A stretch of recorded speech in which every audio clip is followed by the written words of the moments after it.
Good evening, everyone. I'm Leah Cooper. Thanks so much for tuning in. An invitation for the Prime Minister to attend a special conference of neutral parties in the Organization of American States is fueling concerns about the government's foreign policy.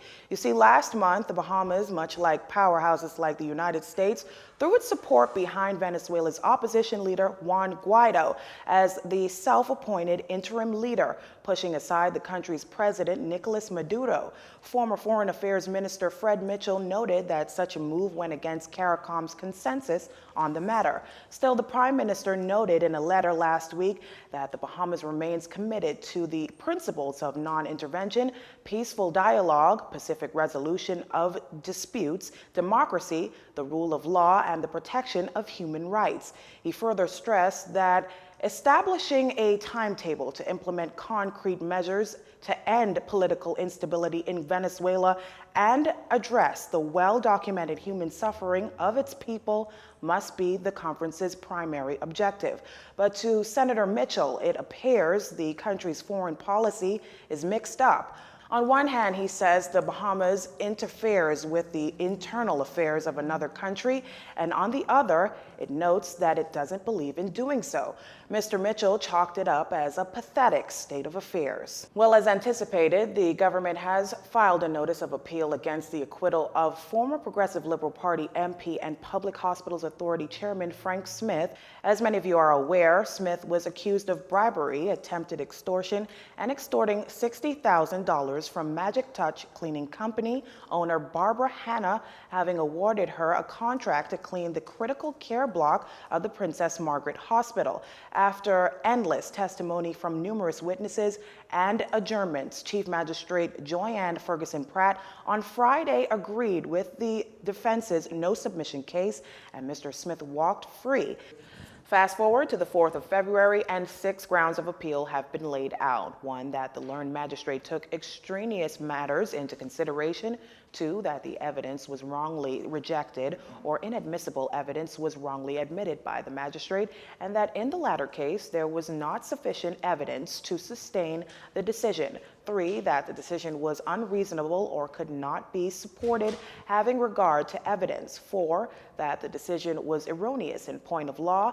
5, that the decision of the learned magistrate was based on a wrong principle or was such that a magistrate viewing the circumstances reasonably could not properly so decided. And 6, that some material illegality or irregularity substantially affecting the merits of the case was committed in the course of the proceedings. Now, there's also been talk of Mr. Smith suing the government, but according to Queen's Counsel Damian Gomez, at this point, no amount of money can properly and appropriately vindicate a person who has been maligned in such a way. The fact that police officers would falsify evidence to be used in court is a very, very serious matter. And the magistrate said it is likely to have happened.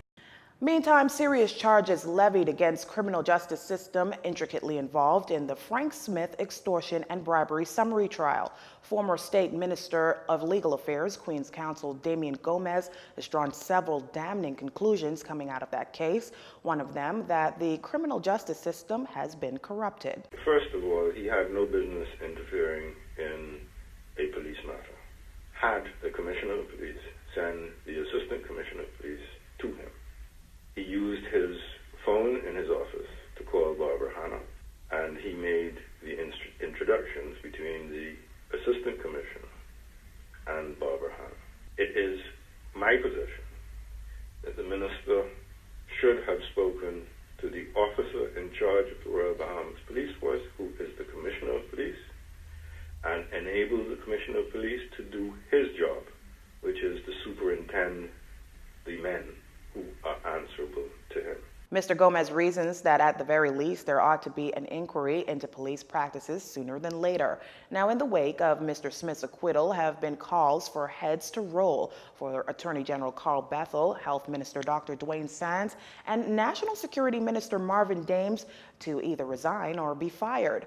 For his part, Minister Dames has said he was simply doing his job, but Mr. Gomez charges that the National Security Minister is culpable for 2 reasons. As for Minister Sands, Mr. Gomez said he is in an even more precarious situation. His case should be being reviewed by the DPP for obvious reasons. A woman was offered a financial advantage in the form of a contract just before giving evidence, and it turns out that her evidence has not been believed and is viewed with such suspicion that one might even conclude it was incapable of belief. In other news, the Haitian government and Haitian Pastors League are working feverishly to have the victims of Saturday's horrific boating tragedy buried by the weekend. The death toll has risen to 29 after another 2 bodies were retrieved from waters in Abaco yesterday.